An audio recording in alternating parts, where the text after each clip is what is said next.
یہ تو زنا کی بات کر رہا ہے، دونوں جانب سے ایک دوسرے کے اوپر کوئی حقوق لازم نہیں آتے. نہیں، ایسا کچھ نہیں ہے. اگر حضرت عمر اس کو منع نہ کرتے تو دنیا میں کبھی کوئی شقی وہ زنا نہ. کس صحابی کی قول کو لینا چاہتے؟ حرام کام رسول اللہ صلی اللہ علیہ وآلہ وسلم نے اس کے جواز کا کبھی بھی حکم نہیں دیا. بسم اللہ والصلاة والسلام علی رسول اللہ وآلہ ومن والہ. السلام علیکم ورحمۃ اللہ وبرکاتہ.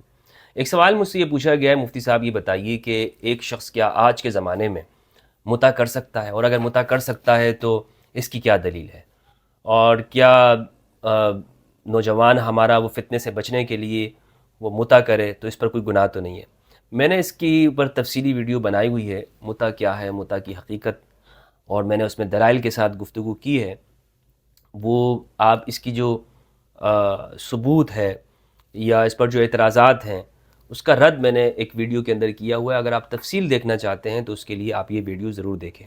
آج میں آپ کو اس کا جواب دینا چاہتا ہوں کہ اگر ایک شخص آج متع کرنا چاہتا ہے تو بالکل کر سکتا ہے، اور جب یہ جائز ہے تو آج ہو، جب پہلے جائز تھا، پہلے لوگ کرتے تھے، تو آج بھی کر سکتے ہیں. اور یہ بالکل شیعہ سنی کی بات نہیں ہے، شیعہ سنی کا کوئی یعنی مسئلہ نہیں ہے. یہ ایک نوجوان کی زندگی کا، اس کی عفت نفس کا مسئلہ ہے. یعنی ہمارے ہاں لوگ زنا کر لیں گے، زنا کی اجازت مل جائے گی، زنا کے نام پر اڈے کھل جائیں گے، فحاشی کے اڈوں کو لیگلائز کر لیا جائے گا، حلالہ کی اجازت مل سکتی ہے. لیکن وہاں پر اگر متع کی بات کر لی جائے تو لوگ کہتے ہیں اوہ یہ تو زنا کی بات کر رہا ہے. فوراً آپ کو کہیں گے جناب آپ متع کے جواز کی بات کر رہے ہو تو پھر آپ کی بہن اور آپ کو میں اس سے متع کرنے کے لیے آ رہا ہوں. اس طرح کی جاہلانہ گفتگو کرتے ہیں. دیکھیں ایک بات یاد رکھیے گا، شادی کرنا جائز ہے یا نہیں ہے؟ ایسے لوگوں کو میں جواب دیتا ہوں کہ جو لوگ یہ پلٹ کے کہتے ہیں کہ اگر متع کرنا جائز ہے تو پھر آپ اپنی بہن ہمارے حوالے کرتے ہیں، ایسی باتیں کرتے ہیں یہ جاہل. میں یہ الفاظ کچھ غیر پارلیمانی قسم کے استعمال کر رہا ہوں، لیکن یہ ہمارے ہاں لوگ ایسے ہی ہیں، تو اس لیے وہ گفتگو آپ کے سامنے ایسے ہی ہوگی. جب لوگ ایسے ہیں تو ان لوگوں سے ہی میں بات کروں، ان کو ہی جواب دے رہا ہوں. تو میں آپ لوگوں سے معافی چاہوں گا کہ اگر یہ الفاظ آپ کو برے لگ رہے ہوں. تو ان کو جواب یہ ہے کہ دیکھیں شادی کرنا جائز ہے بالکل، بلکہ ایک نوجوان جس کو زنا میں پڑنے کا اندیشہ ہو تو اس کے لیے واجب بھی ہے. تو ہم سب ماں بہن والے ہیں، بہن بیٹیوں والے ہیں. تو کیا کوئی ایسے لوگ جو متع کو زنا کہتے ہیں انہوں نے اپنے گھر کے باہر یہ بورڈ لگایا ہوتا ہے کہ جناب ہمارے گھر میں بہن بیٹی ہے، آئیے اس گھر میں شادی کی ویکینسیاں ہیں، یا یہ رستہ جا رہا ہے ادھر؟ نہیں ہوتا نا اس طرح. تو وہ کیا ہے، لوگ رشتے کرتے ہیں اور ایک سنت طریقہ ہے، اسلامی طریقہ ہے، اس کے مطابق نکاح کے پیغام بھیجے جاتے ہیں، خطبۃ النکاح ہوتا ہے، منگنی ہوتی ہے، جو بھی ہمارے ہاں رسم و رواج ہے وہ ادا ہوتے ہیں. تو بالکل یہی بات ہے کہ متع کے لیے اس کے بھی یہی طریقہ کار ہے. معلوم ہوتا ہے کہ کوئی بیوہ ہے، کوئی ایسی خاتون ہے، کہیں پر آپ کو سفر درپیش ہے تو آپ، اور متع صرف یہ بھی نہیں ہے کہ جناب متع وہ لازمی بات ہے اس کے اندر وہ مباشرت بھی ہوگی، نہیں. متع یعنی آپ ایک سفر کو جائز قرار دینے کے لیے ایجاب و قبول بھی کر لیتے ہیں، یہ طریقہ ہے. تو اس لیے آج کے اس زمانے کے اندر اگر ایک شخص کو معلوم ہو کہ وہ اپنے آپ کو بچا نہیں سکتا ہے، اور وہ لازمی بات ہے کہ وہ کسی گناہ کے اندر پڑ جائے گا، اور پھر ایسی سچویشن کے اندر ہے، خاص طور پر ان ممالک میں کہ جہاں پر گناہ میں پڑنے کے اندیشے اور دروازے بہت زیادہ ہوتے ہیں.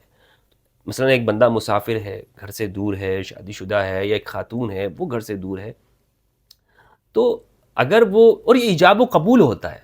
میں اپنے نوجوانوں سے کہنا چاہتا ہوں کہ یہ ایسا نہیں ہے کہ مثلا جسے لوگ یہ سمجھ لیتے ہیں کہ اس میں کچھ مہر نہیں ہے، کچھ شرائط نہیں ہیں، کوئی کنڈیشنز نہیں ہیں، کوئی اس میں دونوں جانب سے ایک دوسرے کے اوپر کوئی حقوق لازم نہیں آتے. نہیں، ایسا کچھ نہیں ہے. یہ اتنا محفوظ طریقہ کار ہے کہ یعنی اس میں آپ یہ دیکھیں، اتنا محفوظ طریقہ کار ہے کہ اگر خاتون ایک جگہ پر ہے، عقد میں ہے، نکاح موقت میں، متع میں ہے، تو وہ دوسری جگہ اسی ٹائم پہ نہیں کر سکتی ہے. اور اسی طرح سے اس میں باقاعدہ ایک مہر موجود ہے. ہاں صرف، اور یعنی پورا کا پورا یہ کیا ہوتا ہے، نکاح مؤبد کی طرح ہوتا ہے. ہاں جس طرح ہمارے ہاں نکاح وہی ہے، صرف اس میں ایک شرط ہوتی ہے، اور وہ یہ ہے کہ ٹائم، جناب ایک دن یا ایک سال یا 10 سال یا پوری زندگی کا بھی، لیکن آپ نے ٹائم لگا دیا تو یہ کیا ہو گیا، موقت ہو گیا. اور اگر نہیں لگایا تو محبت ہو گیا. باقی ساری چیزیں وہی ہیں، ساری باتیں وہ ہیں. تو اس لیے اگر ایک شخص وہ اپنے آپ کو بچانا چاہتا ہے تو اس کو ضرور کرنا چاہیے. اور اگر اس کے پاس دیگر اسباب نہیں ہیں تاکہ وہ گناہ جیسی، زنا جیسے جو گناہ ہے جو حرام ہے اس سے بچ سکے۔ ہم نے امام علی علیہ السلام کا یہ قول بھلا دیا۔ امام علی علیہ السلام نے فرمایا کہ اگر حضرت عمر اس کو منع نہ کرتے تو دنیا میں کبھی کوئی شقی وہ زنا نہ کرتا۔ یہ صحیح قول ہے، صحیح سند کے ساتھ مروی ہے، ہمارے اہل سنت کی کتابوں کے اندر یہ موجود ہے، اور میں اس پہ تفصیلاً گفتگو کر چکا ہوں میرے بھائیوں، بار بار میں ان چیزوں کو دہرانا نہیں چاہتا ہوں۔ آپ اس کے لیے میری وہ ویڈیو جا کر دیکھیے، انشاءاللہ عز و جل آپ کو اطمینان ہوگا، آپ مطمئن ہوں گے کہ یہ عصر رسول کے اندر بھی جائز تھا، اور یہ یاد رکھیے گا حرام کام رسول اللہ صلی اللہ علیہ وآلہ وسلم نے اس کے جواز کا کبھی بھی حکم نہیں دیا۔ عصر رسول کے اندر یہ جائز تھا، آپ نے اس کی اجازت دی تھی، اگر یہ حرام ہوتا تو آپ صلی اللہ علیہ وسلم اس کی کبھی اجازت نہ دیتے، اور صحابہ کرام رضوان اللہ علیہم نے اس پہ عمل کیا۔ ہاں بعض صحابہ کا آپس میں اختلاف ثابت ہے، عبداللہ ابن زبیر کا اور عبداللہ ابن عباس کا بڑا اختلاف اس کے اندر پایا جاتا ہے، روایات صحیحین کے اندر موجود ہیں۔ عبداللہ ابن عباس کا عبداللہ ابن زبیر کے ساتھ گفتگو، بحث و مباحثہ اس کے اوپر ہوتی تھی۔ ایک طرف یعنی دونوں طرف صحابہ کرام موجود ہیں، ادھر عبداللہ ابن زبیر وہ کہتے ہیں کہ نہیں یہ منع ہے، اس جانب عبداللہ ابن عباس رضی اللہ تعالیٰ عنہ حبر حاضر الامہ ہے، وہ کہتے ہیں کہ جائز ہے۔ تو یہ اب آپ کس صحابی کے قول کو لینا چاہتے ہیں یہ آپ کی مرضی ہے، اور اگر آپ یہ کہتے ہیں نہیں بھائی میں اس کو حرام سمجھتا ہوں، میں اس کو زیادہ مناسب نہیں سمجھتا ہوں، تو نہ کیجیے، اور اگر آپ کہتے ہیں نہیں یہ مناسب ہے میں اس صحابی کی رائے کو لیتا ہوں، تو آپ صحابی کی رائے کو لے رہے ہیں۔ تو بہرحال اس زمانے میں ہو سکتا ہے یہ کوئی ایسی چیز نہیں ہے کہ جس پر آپ شرمندگی محسوس کریں اور آپ یہ کہیں نہیں بھائی یہ کیا چیز ہے، اور یہ ایسا ہے کہ جناب اس سے کوئی انسان شیعہ بن جاتا ہے، کوئی رافضی بن جاتا ہے، ایسا کوئی مسئلہ نہیں ہے۔ بہت بہت شکریہ دوستو، اپنا اور اپنے پیاروں کا خیال رکھیے گا۔ السلام علیکم ورحمۃ اللہ۔